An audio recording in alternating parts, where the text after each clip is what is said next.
Hoje nós vamos olhar 9 princípios que se destacaram nas nossas leituras de 1º e 2º Samuel, 1º e 2º Reis e 2ª Crônicas.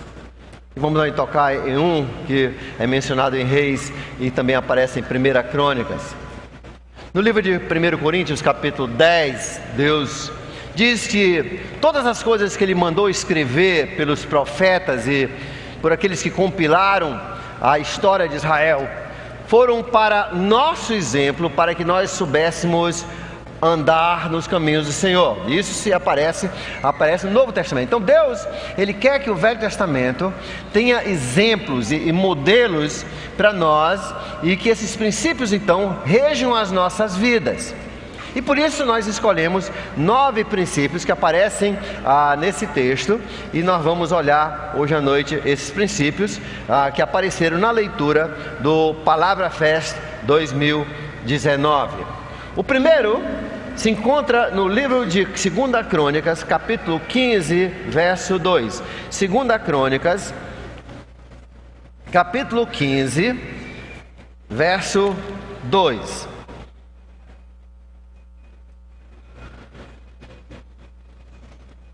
Está na hora de alguém tomar o remédio. Tá disparando aí o...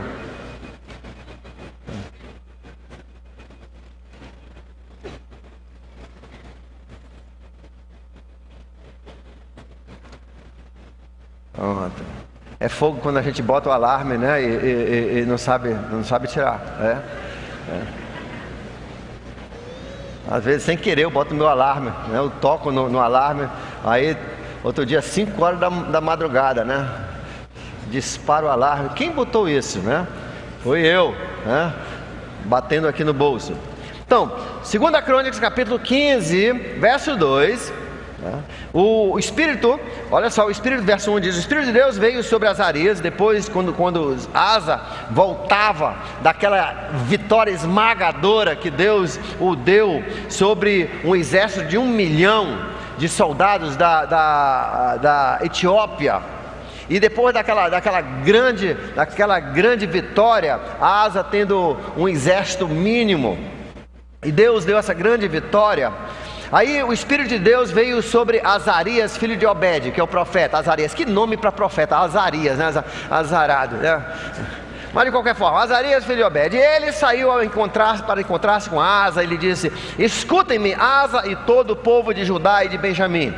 O Senhor está com vocês quando vocês estão com Ele. Se o buscarem, Ele deixará que o encontrem, mas se abandonarem, Ele os abandonará.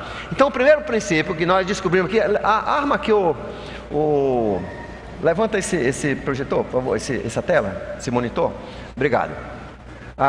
Então o primeiro princípio que ele nos coloca aqui está aí na projeção. Deus está com você quando você está com Ele. Vamos ler isso aí? Deus está com você quando você está com Ele. Olha para a pessoa do seu lado e diga bem alto: Deus está com você quando você está com Ele. Mais uma vez, agora vamos personalizar. Deus está comigo quando eu estou com Ele. É um princípio que Deus diz. Você desvia, Ele abre mão. Entendeu? Você anda com Ele, Ele vai estar com você em todas as horas de dificuldades, horas onde você não sabe o que fazer. Deus vai estar com você, Deus vai estar ali até quando você sabe o que resolver. Ele vai abrindo as portas, fechando portas, Ele vai movimentando. Ele e todas as suas tropas, eles estão com você quando você está com Ele. Segundo princípio se encontra no capítulo seguinte, capítulo 16, ainda no reinado de Asa. Asa, ele fortificou Judá, fez um grande governo, e só no final da sua vida ele criou uma mágoa com Deus. No final da sua vida, né? Criou uma mágoa com Deus. E é fácil acontecer, né? Hoje de manhã uma pessoa chegou comigo, eu nem sei como é o nome da irmã, e ela chegou e disse assim: pastor, já trabalhei várias vezes nessa cantina aí. Eu pedi um copo e não me deram.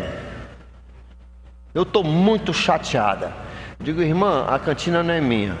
Não, ele disse, isso é ordem sua, para não darem o copo. Eu digo, irmã, olha só, já o diabo criando mágoa no coração da irmã, e eu nem estou sabendo de copo coisa nenhuma, né? Se quiser, dê os 100 copos que vem no plástico para ela, entendeu como é a coisa? Às vezes Satanás usa a palavra de uma pessoa, por isso que ele tem que ter muito cuidado. Uma pessoa ali na cantina, e sabe, já está de saco cheio de tanta gente pedir copo, né? Aí diz, não tem mais copo não, né? Por isso que a Bíblia diz que a gente tem que ter cuidado com todas as nossas palavras. Mas de qualquer forma, Satanás usou aquilo ali para já criar uma mágoa. Ela saiu, parecia até a astúcia, né? Assim. Gente, Asa ficou com birra, ficou chateado com Deus. E no final da sua vida, ele teve uma elefantite, provavelmente, nas pernas. As peças ficaram enormes. E ele não orava para Deus. Ele só ia em médico, especialista, passar remédio, mas ele não orava para Deus. Magoado com Deus, porque Deus mandou uma palavra de disciplina para ele. E ele não gostou. Mas olha só, quando ele ainda estava numa boa com Deus, olha só, o profeta então disse, Asa, os olhos do Senhor estão atentos, né? Aliás, essa profecia veio quando ele enfrentou um outro, na verdade ele enfrentou um outro inimigo, acho que foi até Israel, e então ele fez uma negociação com outro inimigo dele, com Ben-Hadad, para ele retirar a sua ajuda a Israel, e aí Israel ia ficar fraco e não iam atacá-lo. Em vez dele orar a Deus, ele se vendeu para os inimigos, pegou o dinheiro do templo, ouro do templo, e pagou os inimigos para eles não atacarem, para eles se retirarem, de não apoiarem mais o inimigo. E eles fizeram assim. Deus então ficou chateado, porque Deus deu uma vitória muito mais esmagadora contra um exército muito maior em dias anteriores. Como é que Asa agora não confiava mais neste mesmo Deus que não muda? É o mesmo ontem, hoje, para sempre. Mas não, ele começou, na sua grandeza, ele começou a fazer negociatas, e começou a fazer pactos, e começou a ter amigos, e fazer negociações com as outras nações. E Deus então mandou essa palavra. E ele diz dentro dessa palavra do profeta, o profeta disse, inclusive, você termina de perder a submissão das forças de Ben-Hadad. Eles iam ser suas, você ia esmagar esse exército, mas você fez pacto com eles, agora você perdeu a sua chance. A Síria escapou das suas mãos. Aí ele diz assim, acaso os etíopes, que tinham um exército muito maior, eu não derrotei? Aí ele diz esse versículo, leia verso 9, capítulo 16, verso 9, pois os olhos do Senhor estão atentos sobre toda a terra, para fortalecer aqueles que dedicam totalmente o coração, que lhe dedicam totalmente o coração. Eu simplifiquei colocando assim, Deus está procurando corações totalmente dedicados a Ele. Vamos dizer? Deus está procurando corações totalmente dedicados a Ele. Agora com emoção. Igual em Fortaleza, né? Quando você vai de bug, aí eles vão com emoção, sem emoção. Com emoção, já? Deus está procurando corações totalmente dedicados a Ele. Na verdade, a Bíblia fala que os olhos do Senhor eles rodam pela terra, procurando pessoas cujo coração é devoto dEle. Na Bíblia, nessas histórias que nós vimos vários casos. Você vê só, Israel não teve nenhum bom rei, nenhum rei cujo coração fosse devoto de Deus. Judá teve uns 7 ou 8, que a Bíblia diz foram devotos, uns 6, onde dizia de todo o coração, mas não de todo o coração, e alguns realmente ímpios, mas desses que eram devotos de coração, eu vou destacar alguns. E olha só, por exemplo, Davi era um garoto que desde da sua adolescência, seus anos teens, ele era dedicado a Deus, ele era dedicado a tentar cumprir o que Deus queria, e Deus escolheu para ser rei, e foi ele que expandiu os limites das fronteiras de Israel, na sua maior extensão até o dia de hoje. Israel não ficou tão grande quanto era nos dias do rei Davi. Deus deu esse impacto a Davi, por quê? Porque o seu coração era totalmente dedicado. Sim, Davi errou e pagou caro por isso, nós vamos falar daqui um pouco, mas a Bíblia diz que o coração de Davi era dedicado a Deus. Davi não queria nada mais do que agradar a Deus na sua vida, nas suas decisões, no seu governo. Outro exemplo que nós temos é Samuel. Samuel, ainda bem criança, foi dedicado pela sua mãe, e ele então continuou essa dedicação. Ele se dedicou às coisas de Deus sem desviar, e Deus fez dele, antes da época dos reis, fez dele um juiz que saiu com os exércitos, levava os exércitos na frente, esmagava os inimigos. Ninguém tinha vez na frente de Samuel.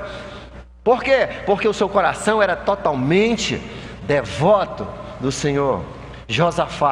Josafá foi um bom rei, e a Bíblia diz que seu coração foi devoto de Deus, ainda que ele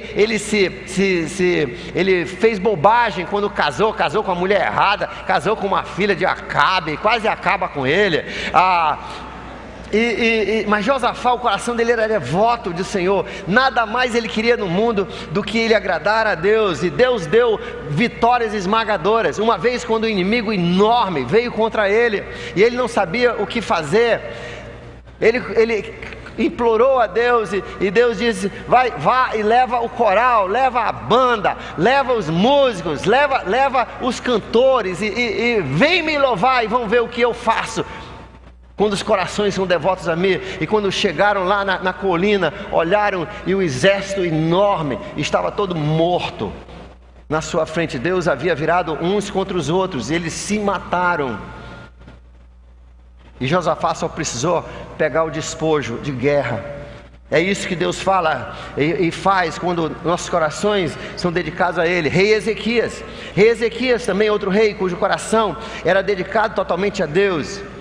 E Deus, uma atrás da outra, deu grandes vitórias. O Ezequias se tornou um rei famoso, não somente em Judá, mas em toda aquela região, todos aqueles países, até a Arábia, porque o seu coração era dedicado a Deus. Josias começou a reinar com 8 anos. Ele era do Nova Kids quando ele começou a reinar. E olha só, e ele aprendeu bem. Ele era do Nova Kids com um sacerdote que estava ali todo o tempo ensinando. Ele tinha muita influência dos sacerdotes. E ele então aprendeu esses princípios e continuou nesses princípios quando ele se tornou adolescente. Com 24 anos, ele já tinha feito mais do que a maioria dos reis anteriores a ele. E por que esse sucesso? Porque desde a sua infância, crianças, a hora de você dedicar o seu coração totalmente a Deus é agora. Se você começar agora, não existe limite do que Deus vai fazer com a sua vida.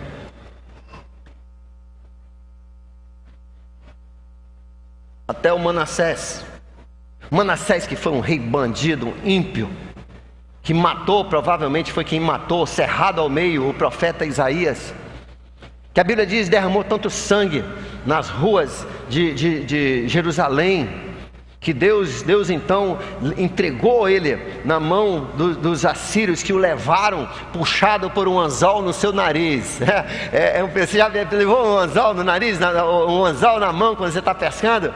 Na mão já dói, imagina no nariz. E puxaram ele pelo nariz para ele entender bem o que Deus queria dizer. Com as mãos algemadas, com os pés em correntes, ele lá, veja só, lá na terra estranha, naquele calabouço ali, naquela prisão, ele se arrependeu perante o Senhor, ele reconheceu o seu erro, clamou a Deus, e Deus, depois que ele dedicou o seu coração totalmente a Deus, olha o que Deus fez. Deus perdoou os seus pecados e levou ele de volta a Judá, e os últimos 5 anos da vida dele, ele foi rei de Judá, com o coração dedicado a Deus. Temos o caso também de Joás, que começou a reinar com 7 anos, outra criança dedicada a Deus pela influência de Jeóida. e Jeoiada, que era o sacerdote, ele havia escondido, ajudado a esconder esse garoto para não ser morto, na época que estavam matando a família do rei anterior, e ele escapou, e ele foi criado ali nos princípios de Deus, dentro das salas do templo, e quando a Bíblia diz que ele foi um bom rei, ele era devoto a Deus de todo o coração, enquanto Jeoiada era vivo. Quando Jeoiada morreu, ele se desviou, igual os ímpios, os reis ímpios. Que lição nós aprendemos nessa parte da dedicação ao nosso coração? Gente, tem gente que tem uma fragilidade.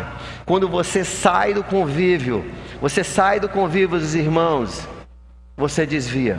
Tem pessoas que você jamais deve aceitar um emprego em outro estado ou outra cidade, ou você vai se desviar, e você sabe disso.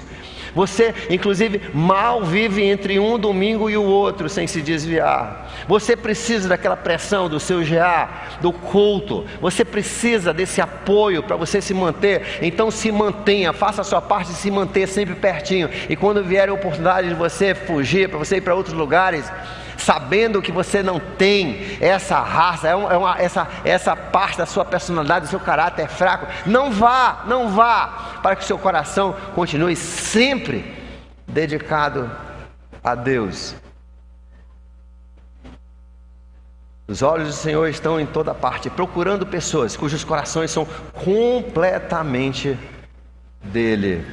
Crianças, adolescentes, jovens, adultos. Não há limites ao que Deus pode fazer com a vida de pessoas cujo coração é totalmente dedicado a Ele.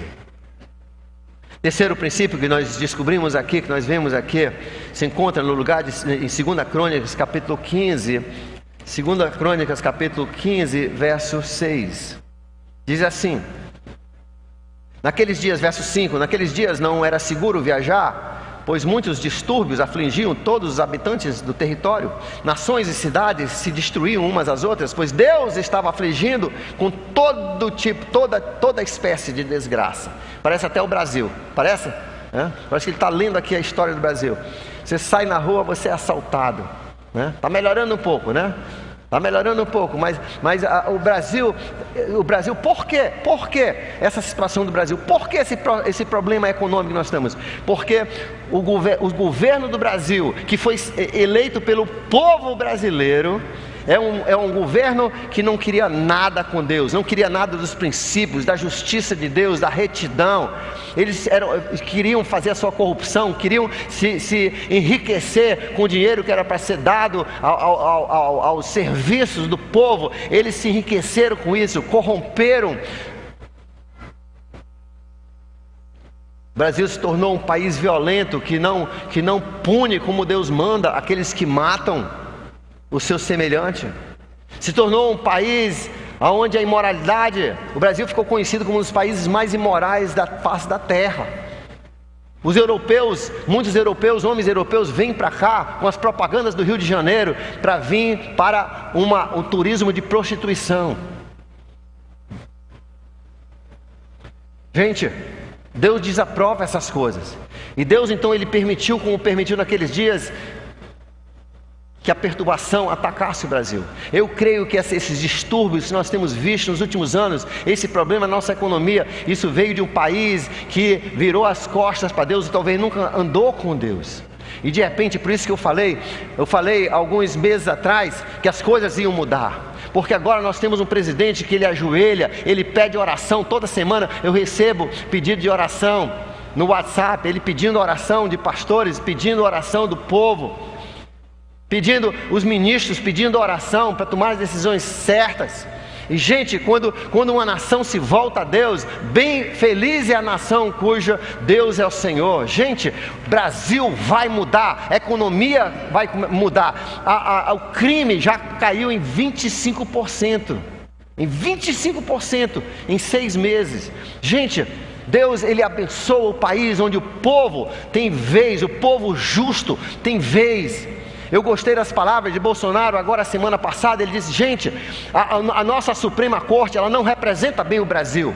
A Suprema Corte deve representar o Brasil como ela é. E hoje 45% do Brasil é evangélico. Então tem que ter pelo menos 4 homens ali naquela corte, 4 juízes ou juízas, né, que sejam evangélicos. Gente, o Brasil está mudando. Existe esperança.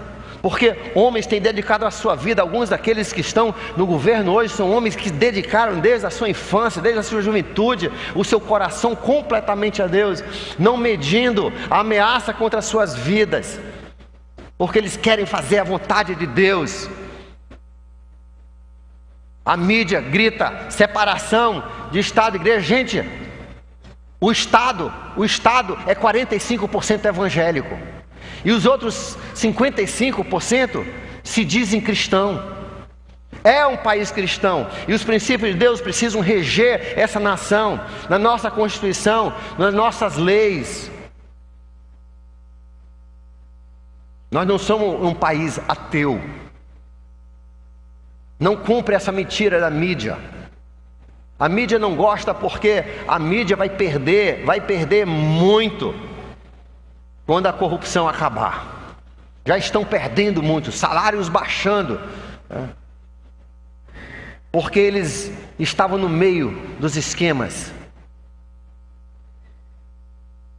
Às vezes Deus perturba as cidades, mas olha só a parte que eu gosto desse versículo.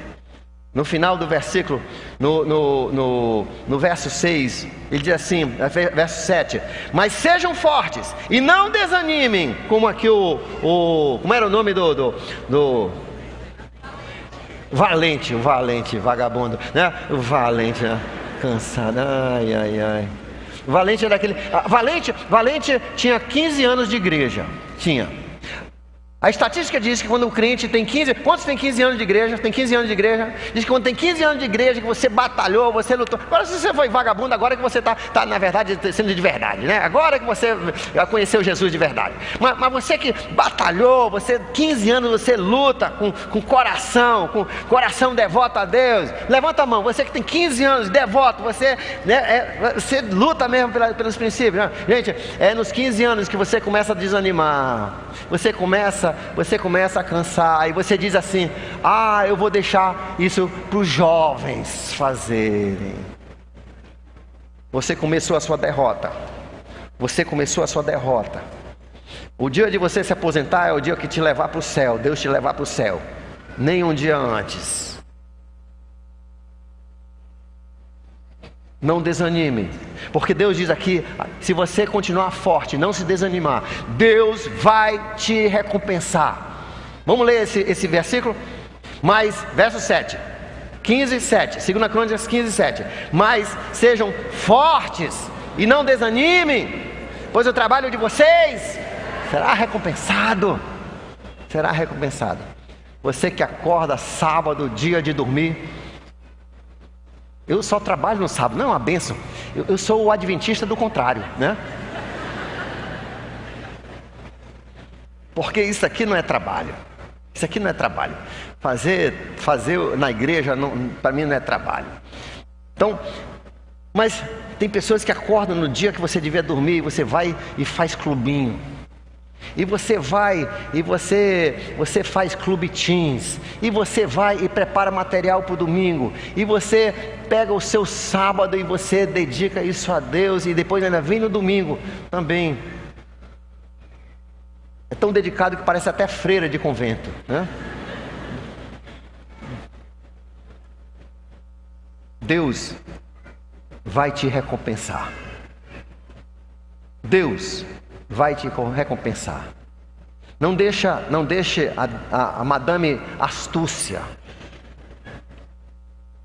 enganar você. A vitória é daqueles que perseveram, que vão até o final, e que Jesus te encontre nessa mesma garra que hoje você tem. Na sua fé, não se torne preguiçoso e cansado. Quarto princípio que nós encontramos nessas passagens que nós lemos é que o homem olha o exterior, mas Deus olha o interior. Em 1 Samuel, capítulo 15, onde Samuel vai ungir Davi para ser o novo rei de Israel. E ele vê aqueles filhos bonitos, né? Porque filho é tipo melancia, né? Os primeiros são bonitos, gostoso, legal. Aí vem aqueles últimos, geralmente é mirrado, pequeno, né?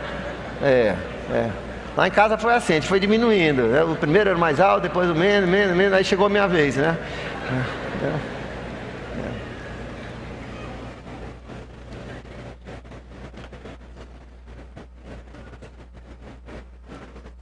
E Deus disse: não é esse, não é o segundo, não é o terceiro, não é o quarto, não. Finalmente Deus disse assim: contudo, disse Deus a Samuel: não considere a sua aparência, nem a sua altura, pois eu rejeitei estes, porque o Senhor não vê como o homem vê a aparência, ele vê o exterior, mas Deus vê o coração. Vamos dizer esse versículo de uma forma resumida: Deus olha o exterior, mas o homem olha o exterior, mas Deus olha o coração ou o interior. Gente, vamos aplicar isso um pouquinho. Quantos jovens pretendem casar? Aleluia, maravilha. Tem até jovens anotando rapidamente os nomes, né? Quantos jovens já estão de olho em alguém? Você já está de olho em alguém, né? Está de olho em alguém. Quantas jovens mulheres já estão de olho em alguém, né? Quantos adolescentes nem deviam, mas já estão de olho em alguém?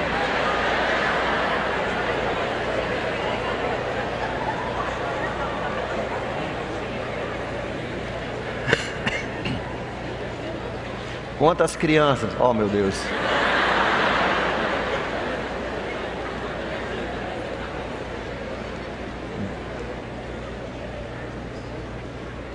O homem olha o exterior, mas Deus olha o coração. As mulheres olham o exterior,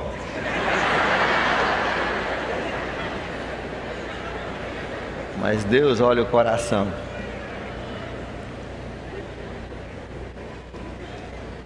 Entre beleza e caráter, escolha caráter,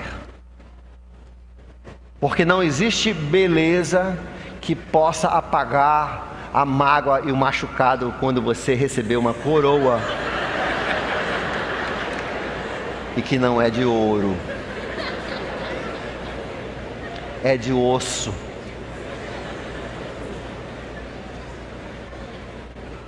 Quantas mulheres aqui hoje se arrependem 1000 vezes de terem casado com aquele garanhão, aquele bonitão,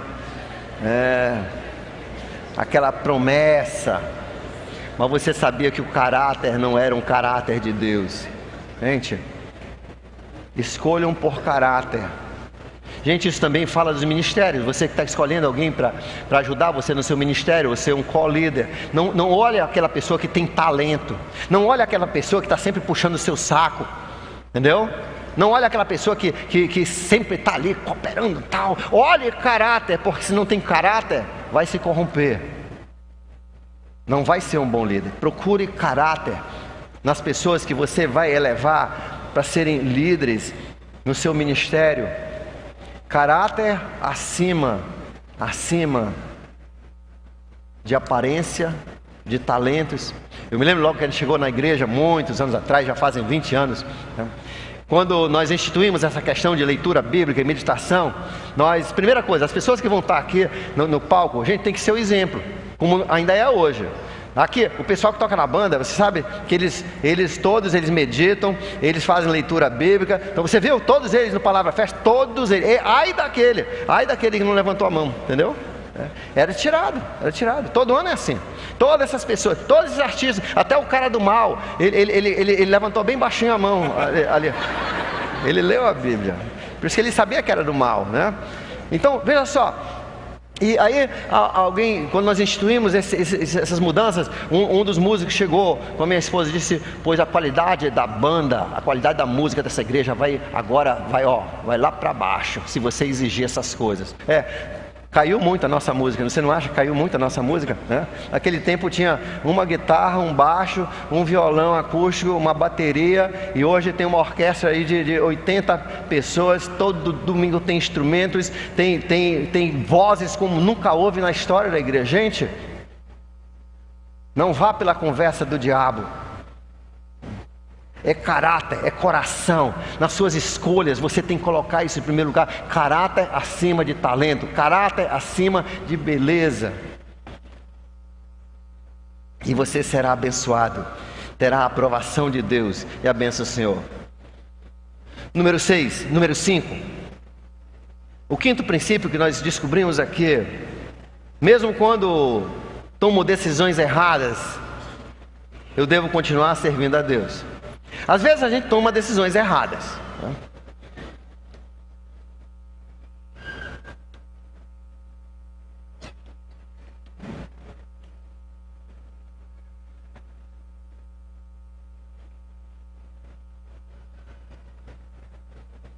Em 1 Samuel, capítulo 12, verso 20. 1 Samuel, capítulo 12, verso 20. Israel, que ainda era uma nação unida nessa época, eles não gostavam muito do rei deles. Quem era o rei deles antes do primeiro rei? Deus. Deus claramente disse: eu sou o rei de vocês. Mas eles queriam um rei como as outras nações.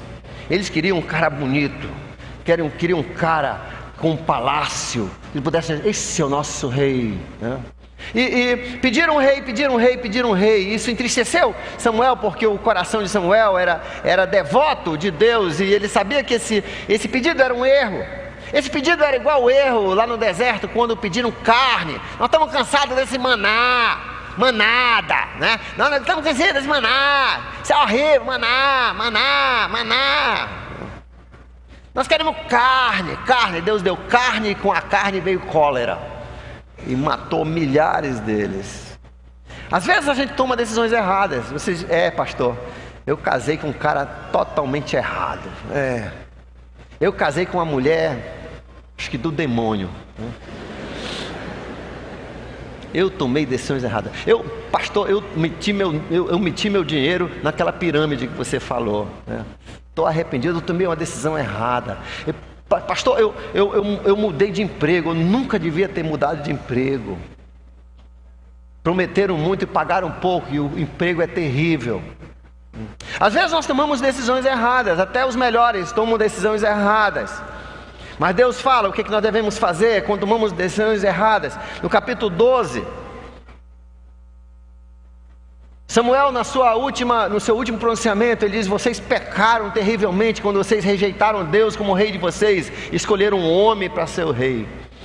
E esse rei agora ele vai tomar seus filhos e filhas para serem soldados e escravos do palácio dele, e vai tributar vocês. Deus nunca tributou o povo. Deus tinha uma quantidade sugerida, ele mandava dar aquele dízimo e aquelas outras partes, mas Deus não tinha punição para quem não desse. Esse rei ele vai cobrar impostos, vai punir, vai levar escravo, vai vender os filhos e as filhas para que o seu governo tenha dinheiro. Ele vai escravizar os seus filhos, ele vai colocar um jugo pesado sobre vocês. E o povo então, na última hora, disseram: Samuel, nós pecamos, nós não devíamos. Samuel disse assim: sim, vocês pecaram. E olha o que ele responde. Respondeu Samuel: não tenho medo, de fato vocês fizeram todo esse mal. Contudo, não deixem de seguir o Senhor, mas o sirvam o Senhor de todo o coração. Gente, você casou errado. Sua mãe falou que estava errado, Deus falava que estava errado, e você casou do mesmo jeito. E agora você está com a vida toda lascada. Continue a servir a Deus assim mesmo. É isso que Deus está dizendo. Você casou com a mulher errada. Você se arrepende do dia que aquela mulher te enfeitiçou, mas você casou. Ninguém te falou, você casou. Agora aguente a barra, sirva ao Senhor, Deus vai te abençoar. Deus é um Deus de compaixão e misericórdia. Você talvez mudou de emprego, está arrependido, continue a servir Deus ali, Deus vai te recompensar. Você talvez, você investiu o seu dinheiro erradamente, continue a servir a Deus. Recentemente uma mulher muito linda, uma das jovens vibrantes, numa época dessa ela vibrava, e ela se apaixonou por um homem que ela não olhou o coração porque ele é ímpio, e até despreza a igreja, despreza a Deus, e lá ela se amaziou do homem, e ele não quer que ela venha para a igreja. Eu digo para você, filha, venha para a igreja do mesmo jeito, continue a servir a Deus, e se ele quiser ir embora, Deus disse que não, que ele vai embora, mas sirva a Deus, e Deus vai te recompensar. Deus vai te recompensar, porque Deus é um Deus de compaixão e misericórdia. Às vezes cometemos erros, mas não pare nunca de servir a Deus por um erro. Continue sendo fiel, se arrependa, conserte as coisas. Deus vai ter compaixão e misericórdia de você. O próximo princípio que nós descobrimos aqui, nós descobrimos no livro de 1 Reis, capítulo 11, verso 3. Vamos ler. 1 Reis, capítulo 11.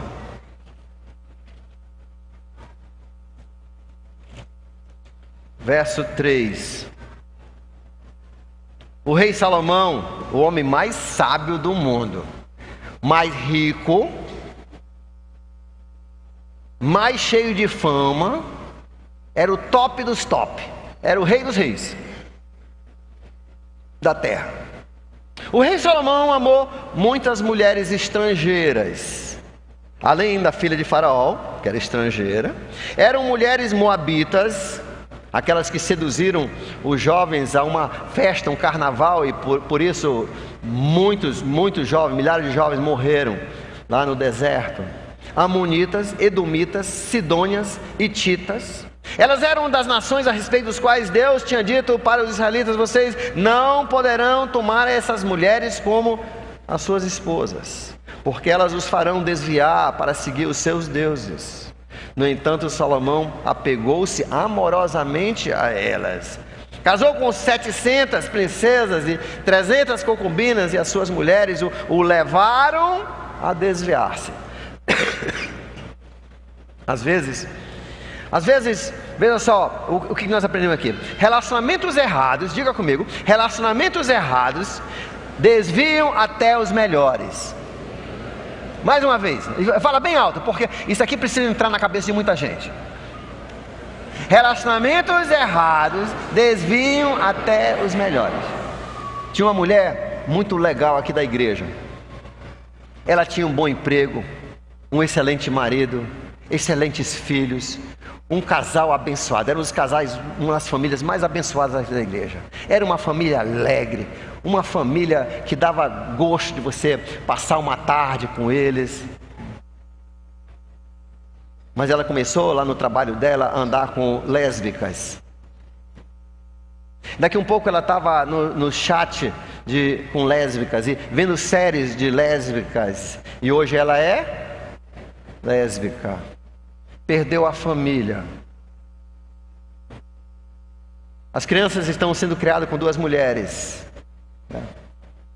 Gente, relacionamentos influenciam, sim. Todos os seus relacionamentos íntimos, onde você bate papo, que você fala, abre a sua vida, tem que ser pessoas que têm mentes a Deus e mais ninguém. E isso inclui psicólogos. Presta atenção, isso inclui psicólogos. Porque tem pessoas que criam um relacionamento por não saberem criar relacionamentos, criam relacionamentos com psicólogos. Esse psicólogo precisa ter os princípios de Deus em sua vida para ter essa intimidade, para te dar informações, para te dar conselhos. Gente, relacionamentos, eles vão influenciar, e os relacionamentos errados derrubam até os melhores. Tenha cuidado nos seus relacionamentos. Tenha muito cuidado nos seus relacionamentos. Essa semana mesmo eu estava conversando com alguém e tem um jovem que está andando bem mal. Um jovem que foi criado na igreja, mas está andando bem mal agora. E sabe por que ele está andando bem mal? Por causa das suas más companhias. Paulo diz assim: cuidado com as suas companhias, porque más companhias corrompem o bom caráter. Deus já dizia isso desde o Velho Testamento. Os seus relacionamentos são importantes. Cuidado com eles, porque eles podem te desviar. O princípio número 7. Quando em desespero, clame ao Senhor. Vamos dizer isso aí? Vamos ler isso aí? Quando em desespero, clame ao Senhor. Você já teve desespero? Clame ao Senhor. Eu conheci na verdade era criança, ela tinha 10 anos na época, a família estava numa praia no sul, e tinha pedras bonitas, e de repente ela procurando conchinhas e tal, um cara puxou ela para trás de uma pedra, tirou as roupas da menina e ia estuprar, ela estava com uma faca, ia estuprar a criança. E ela se lembrou e ela clamou ao Senhor, ela disse: você precisa de Jesus, Jesus me ajude, você precisa de Jesus. E o cara fugiu e correu e nada aconteceu. Gente, quando você estiver em apuros, clame ao Senhor. Quando você estiver em apuros, clame ao Senhor. E Deus nos dá alguns exemplos, e nós vamos olhar esses exemplos. Os Rubenitas, o primeiro caso, em 1 Crônicas capítulo 5, verso 20, que nós não lemos dessa vez, mas que nós já tínhamos, né? Você já conhece a história, quando nas conquistas, depois de Moisés, durante os dias de Josué, o povo estava tomando aquelas terras que foram parceladas a eles, cada tribo derrotando aquelas pessoas que estavam naquelas regiões. E no livro de 1 Crônicas, capítulo 5, era a tribo de Gade e a tribo de Ruben e mais metade da tribo de Efraim que estavam tirando as pessoas que estavam naquelas cidades da região que Deus havia dado para eles. E de repente eles se viram confrontados com um exército contra um exército, na verdade, várias nações juntos os atacaram, e eles foram para a guerra com esses. E no capítulo 5, verso 20, olha só o que diz: mas durante a batalha clamaram a Deus, que os ajudou, entregando os agarenos e todos os seus aliados nas suas mãos. Deus os atendeu, porque confiaram nele. Tomaram dos agarênios um rebanho de 150 mil camelos, 250 mil ovelhas e 2 mil jumentos. Também fizeram 100 mil prisioneiros para serem seus escravos. Gente, e Deus deu a vitória porque clamaram ao Senhor. Outra vez Josafá, se lembra de Josafá? Josafá foi um bom rei ou um mau rei? Excelente rei. Josafá foi um excelente rei. Ele só cometeu uma falha: ele casou com a filha do Acabe. E o Acabe, bandidão, fez um churrasco e chamou o genro: vem para a festa. E fez uma festa, um churrasco lá, e chegou lá, ele bajulou, fez do genro uma grande pessoa, muita honra e muita festa. E assim, o Josafá ficou assim com a cabeça nas nuvens, meio bobalhão, quando as pessoas começam a gabar muito de você. Aí no meio daquela festa toda, Acabe disse: Josafá, venha lutar comigo contra o meu inimigo. Consultaram os profetas falsos e todos disseram: vai, Deus vai te dar a vitória. Consultaram o Micaías, se não me engano, que ele disse: não vá, porque você vai morrer, Acabe. Acabe mandou prender ele até ele voltar seguro, e ele não voltou seguro, ele voltou morto. Mas de qualquer forma, Josafá se meteu nessa. Aí na hora de sair para a batalha, Josafá no seu carro com os cavalos, deviam ser 2 cavalos, e Acabe no dele, ele disse: vamos fazer o seguinte, tu fica com a roupa de rei, você vai se vestir de rei, todo mundo vai dizer que você é rei, e eu vou de soldado. Porque Acabe sabia que o rei que vinha contra eles o odiava. E na verdade ele estava atacando só porque ele queria matar o Acabe. Ele queria sair, ele sabia pelas profecias que ele ia morrer, que Deus estava no encalço dele. E ele enganou o genro, ele disse: você se veste de rei. E Josafé, bestalhão, né? Para agradar o sogro, bonitão, festa, churrasco na barriga, cabeça oca.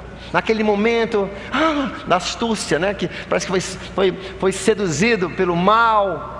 Ele vai e se veste desse jeito. Ele está no meio, quando ele vê todo mundo atacando, só ele. As flechas, zium, zium, zium. E as flechas, e as lanças, e as pedradas, passando por fino, batendo no carro dele.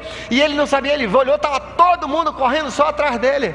E estava faltando cavalo no seu carro, né? Ele precisava de uns 180 cavalos, ele só tinha 2, né? E o povo se aproximava e finalmente ele clamou ao Senhor. E o Senhor o livrou. Ele voltou seguro para Jerusalém, onde completou o seu reinado. E Acabe, por uma flecha perdida, morreu, de acordo com a profecia de Elias e depois de Micaías. Gente, quando você se encontrar em desespero, clame ao Senhor. Provérbios 18:10 diz assim: que o nome do Senhor, quando a Bíblia diz nome do Senhor, pode traduzir Jesus. O nome do Senhor é Jesus. O nome do Senhor é Jesus. Jesus, o nome acima de todos os nomes. O nome do Senhor é Jesus. Clame por Jesus. 2 vezes, eu vi um em Brasília, no aeroporto, e outro, o meu amigo que a gente trabalhava junto como pastores, ali no Ouro Verde. Isso aconteceu com ele, né? Uma pessoa puxou a faca endemoniado e tentou matá-lo. Levantou a faca e ele clamou o nome do Senhor. E o cara ficou desse jeito, não conseguiu mais baixar o braço. Em Brasília eu vi o cara tentar dar um soco. O cara clamou no nome de Jesus e o soco ficou aqui. Gente, o nome do Senhor é uma torre forte, e os justos correm para essa torre e são seguros, e ficam seguros. Gente, clame ao Senhor. Quando você estiver em desespero, clame ao Senhor. Quando você estiver sendo assaltado, clame ao Senhor. Eu vou contar outra história. Uns anos atrás, um amigo meu, ele tinha um supermercado aqui na Cidade de Deus. Na Cidade de Deus não, lá no São José.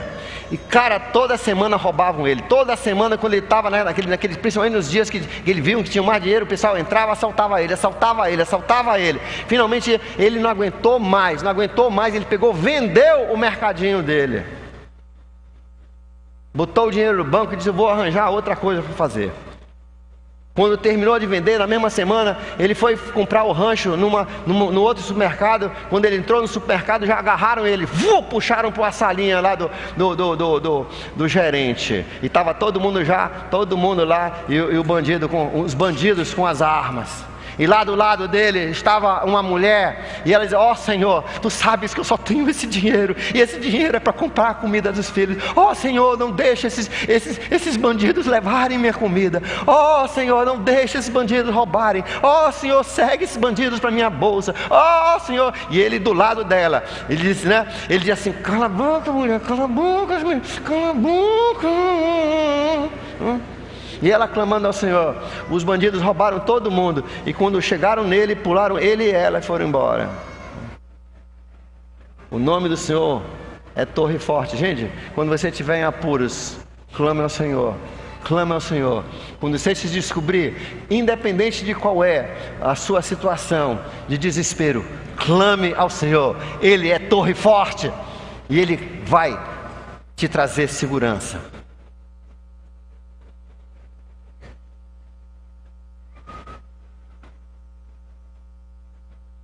Ezequias, 2 Crônicas, capítulo 32, verso 20. Tinha sido confrontado por Senaqueribe, que era um dos maiores exércitos de toda daquela parte do mundo. E Ezequias não sabia o que fazer. Eles iam ser esmagados, estavam passando fome, eles tinham cercado a cidade. E não tinha comida, e as pessoas estavam começando desespero. E o rei estava mandando mensagens para atormentar o povo e tentar fazer o povo se virar contra o rei Ezequias. E Ezequias e o seu profeta fiel Isaías, o profeta de Deus Isaías, eles se derramaram perante o Senhor, se ajoelharam e se esparramaram no chão. E ali eles clamaram ao Senhor, clamaram ao Senhor. E no dia seguinte, o exército inteiro, 183 mil homens, morreram. 183 mil soldados morreram de uma vez só. E eles só foram buscar os despojos. Gente, o nome do Senhor é uma torre forte. Os justos correm para ela e são seguros. Asa, o rei Asa, também outro bom rei. 2 Crônicas, capítulo 14, verso 11. Estava lutando contra os etíopes, os cuxitas. De repente eles se viram de frente a um exército de 1 milhão de soldados e com as ferramentas de guerra mais modernas da época. E eles não sabiam o que fazer. Clamaram ao Senhor e Deus matou os inimigos. Josafá saiu para a guerra com o rei de Arão, um exército enorme. Ele não tinha armas, ele pegou o país numa época de dificuldades por causa da rebeldia do povo, e agora ele estava levantando a nação e foi atacado por esse rei, o rei de Arã, e não sabia o que fazer. Ele clamou ao Senhor e Deus então disse: coloque a banda na frente, coloque os músicos. E quando chegaram lá na frente de guerra, os soldados já estavam mortos. Quando a Bíblia diz que começaram a louvar a Deus aqui, o anjo começou a matar lá e os inimigos foram mortos. Quando você estiver em apuros, clame ao Senhor. Número 8. Nós aprendemos nessas leituras que fizemos que um pecado pode te custar muito mais do que você espera. O preço do pecado pode ser muito maior do que você imagina. O exemplo disso que Deus nos dá é o pecado de Davi. Davi com Batseba. E olha como começou o pecado dele. Na primavera, quando era costume e época dos reis saírem para defender seus territórios, Davi ficou no palácio. Está vendo? Deus havia abençoado ele, agora tinha conforto, tinha uma tela de 50 polegadas, ele tinha sofá, ele tinha ar-condicionado, ele tinha um carro agora, ele não pegava mais o ônibus, ele não via mais a televisão no preto e branco, agora era um negócio bonito, estava em conforto. E isso amoleceu Davi. Quando foi época dele lutar, ele tirou umas fériasinhas de Deus e deixou os outros lutarem. É aquele crente de 15 anos. É o crente de 15 anos, acho que eu já fiz a minha parte. Quando você tiver feito a sua parte, eu tenho notícias para você. Deus te tira, Deus te leva. Entendeu? Vamos fazer essa oração? Todo mundo que acha que já fez a sua parte, vamos orar logo agora para Deus levar, porque já estão na hora de descanso. Abrir espaço para os outros que querem trabalhar, né? Você quer abrir espaço para os outros? Ótimo! Vamos ao Senhor. Gente, e Davi então ele tirou férias. Olha só como é que começou o desvio dele. Ele não foi para a guerra, deixou de lutar. Achava que tinha lutado bastante. Talvez até incitado pela madame Astúcia, chamada de Joabe na época. Não, fica aí, rei, nós não precisamos de você. Você já está ficando meio velho, você pode até morrer, fica aí. Aí Davi, com aquele tempo extra, sem saber o que fazer, que estava em casa de férias. É horrível, férias, você não sabe nem o que fazer, Quando viaja tudo bem, mas quando não viaja, você vai fazer, fica só, não vejo a hora de voltar para o emprego, Eu devia ter vendido todas as minhas férias, Aí ele foi pro computador e lá deu uma clicada, mulher bonita. Ali começou, Ele foi para a janela, viu a mulher bonita, começou a olhar. Aí começou o chat com ela. O chat, que mulher bonita, como é que é? Você é casada? Sim, mas você é feliz com esse marido e tal. Daqui um pouco, está transando com ela, daqui um pouco engravida. Aí tenta enganar o marido, chama o marido de volta para ele ir transar com a mulher. E o homem era tão devoto que não voltou para casa. Aí ia sair o escândalo que o rei tinha adulterado com a esposa de Urias. Aí ele manda matar o homem, agora ele se virou um criminoso. A Bíblia diz que foi o único grande pecado de Davi, que Deus detestou. E por causa desse pecado, ele pagou 13 anos. Os últimos 13 anos de Davi foram 13 anos de desgraça, de briga, de guerra, de sangue. Suas esposas foram estupradas, sua filha foi estuprada. 4 filhos morreram. A rixa entre ele e a família de Saul, que agora não existia mais, voltou a ter. Gente, o preço final do seu pecado foi enorme. Satanás nunca fala para você o preço, ele só mostra o brilho e o prazer. Mas às vezes o pecado vai te custar muito mais do que você imagina. O último princípio que nós aprendemos nesse Palavra Fest com as nossas leituras e com a nossa leitura também no livro de Tiago. Abra comigo a sua Bíblia para Tiago. O exemplo que nós temos na verdade, lá na vida de Josias, o rei. Mas o texto que nós vamos ler é de Tiago, capítulo 1. Nós não lemos Tiago, capítulo 1, mas faz parte da coletânea dos capítulos que nós decoramos. Mas você se lembra de Josias? Josias pegou a nação numa época que o rei anterior a ele tinha fechado até o templo. Nem cultos no templo não tinham mais, tinham enchido de postes ídolos e outros deuses no pátio, e tinham fechado as portas do templo. Josias vem com o coração devoto a Deus, ele começa a destruir aqueles falsos deuses, ele começa a derrubar aqueles postes ídolos, aqueles altares a outros deuses, ele começa a fazer uma limpa. Ele diz, vamos restaurar, vamos abrir as portas, nós vamos voltar a ter nossas atividades na igreja, aqui no tabernáculo, nós vamos, no templo, nós vamos voltar a fazer a Páscoa anual e as outras festas que Deus havia mandado. Vamos ajeitar, vamos fazer a limpeza. E um dos sacerdotes, quando ele estava limpando lá, adivinha o que ele achou? A palavra de Deus, a lei que Deus havia dado para Moisés lá no Monte Sinai, e posterior, aquilo que Moisés tinha escrito para ser a Bíblia deles. Fazia anos que ninguém tinha Bíblia, não tinha palavra, e o povo se corrompeu.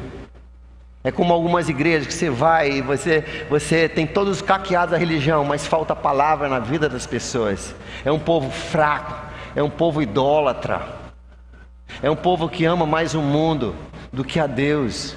Gente, é por isso que nós não vamos pedir, enquanto eu for pastor e esses pastores que estiverem aqui comigo têm um coração igual ao meu. Enquanto nós estivermos aqui, a palavra de Deus vai estar em alta. Sempre vai estar em alta. Nós vamos fazer os festivais da palavra. E aquelas pessoas que quiserem ir embora porque acham que é muita palavra, que vá. Você está atrasado. Entendeu? Você já devia ter ido. E vá para uma igreja que não tem palavra e veja o resultado da sua vida depois. E veja o resultado dos seus filhos depois. Gente, nós entendemos que Deus ensina que essa palavra é fundamental. Encontraram a palavra e começaram a estudar a palavra e ler a palavra do povo, e o povo se arrependeu, e Deus trouxe uma bênção sem igual na nação de Judá, por causa da palavra que voltou a ser centro. Ele mandou os seus sacerdotes, os religiosos estudarem e ensinarem essa palavra em todas as vilas e cidades, e as cidades de Judá. E o povo voltou a servir a Deus, e grande foi o resultado disso. Para encerrar o nosso Palavra Fest, Tiago capítulo 1, verso 25. Aliás, vamos começar a ler no verso 22. Aliás, vamos começar a ler no verso 21. Portanto, livre-se de toda impureza moral e da maldade que prevalece. E certamente isso fala da nossa cultura. e aceitem humildemente, leia comigo, e aceitem humildemente a palavra implantada em vocês. Sabe o que nós estamos fazendo Palavra Fest? Implantando a palavra. Sabe por que nós fazemos com as meditações? Implantando a palavra. Sabe o que nós fazemos com o Senib? Implantando a palavra. Nós estamos implantando a palavra. Sabe o que nós fazemos lá no Kids? Implantando a palavra. Sabe o que nós fazemos lá no Infantil? Implantando a palavra. Sabe o que nós fazemos lá nos bebês? Implantando a palavra. Você viu? Implantando a palavra, 3 anos a criança lá implantando a palavra. E recebam humildemente a palavra implantada em vocês, a qual é poderosa para salvá-los. Não somente salvar a sua alma, mas salvar a sua vida de ser um desastre, de ser um desperdício.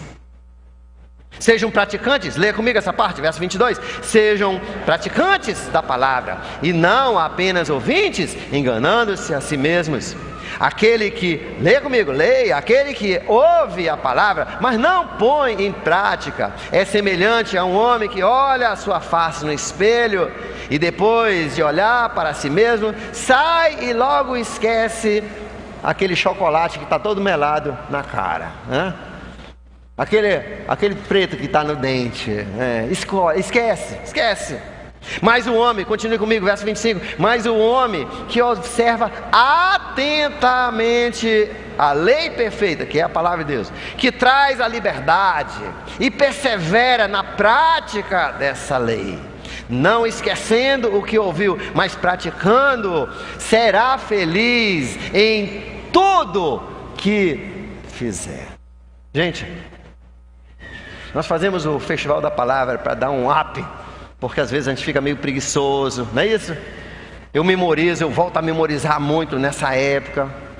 Durante o ano a gente memoriza menos, não é isso? A gente memoriza, mas menos. Que esse ano seja um ano quando você se dedica a essa palavra. Daqui até o próximo Palavra Fest, que você dedique a palavra, que você memorize, que você estude, faça a sua parte, consulte, faça as suas aulas de Senib, procure, faça as tarefas, ajude as suas crianças a fazer as tarefas como você tem feito, porque grande é a bênção e a promessa de Deus, de que tudo que você fizer, será o quê? Bem sucedido. Que Deus abençoe você. Obrigado por esse Palavra Fest maravilhoso, pastor Leandro e toda a equipe que fez para nós. E nós queremos agradecer a Deus pela sua palavra, que permanece em nosso coração. Deus lhe abençoe.